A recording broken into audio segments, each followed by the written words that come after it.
Time কি উল্টো দিকেও চলে? আপনার এভরিডে লাইফের সবচেয়ে বড় রুলটা কি? উত্তরটা খুব simple. Time always moves forward.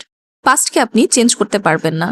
কিন্তু বিজ্ঞানীরা এখন এমন একটা স্ট্রেঞ্জ থিং দেখেছেন যা শুনে মনে হচ্ছে আমাদের সেই ফান্ডামেন্টাল আইডিয়াটাই হয়তো ভুল।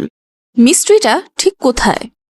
সায়েন্টিস্টরা খেলেছিল স্মলেস্ট ওয়ার্ল্ড নিয়ে, কোয়ান্টাম কণা বা কোয়ান্টাম পার্টিকেলস। তারা যা দেখলেন তা সত্যি আনবিলিভেবল।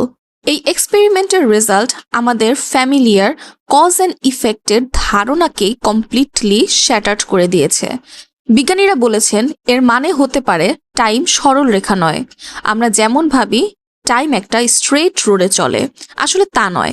কোয়ান্টাম জগতে টাইম হয়তো একটা কার্ভি ফোল্ডেড ক্লথের মতো, যেখানে পাস্ট, প্রেজেন্ট অ্যান্ড ফিউচার সব মিক্স আপ হয়ে আছে। বিজ্ঞানীরা দুটো কণাকে এমনভাবে জুড়ে দিলেন যে তারা একে অপরের সাথে ওয়ার্ডলি কানেক্টেড হয়ে গেল। একে বলে কোয়ান্টাম এন্ট্যাঙ্গলমেন্ট। ভাবুন তো, যেন দুটি কণা ডিস্টেন্সে তোয়াক্কা না করে একটা সিক্রেট কানেকশনে বাঁধা। এবার বিজ্ঞানীরা একটা কণার ওপর একটা মেজারমেন্ট নিলেন, কিন্তু দ্য টুইস্ট এলো তার সঙ্গে অন্য সঙ্গীটির ক্ষেত্রে। দ্বিতীয় কণাটি যেন সঙ্গে সঙ্গে রিয়্যাক্ট করলো, কিন্তু এমনভাবে যেন ফার্স্ট পার্টিকেলের মেজারমেন্টটা তার পাস্টে পরিবর্তন ঘটিয়ে দিয়েছে। The whole thing feels like আপনি রাইট নাও একটা সুইচ টিপলেন, আর সেই কারণে লাস্ট উইকে আপনার ঘরে লাইটটা জ্বলে উঠল।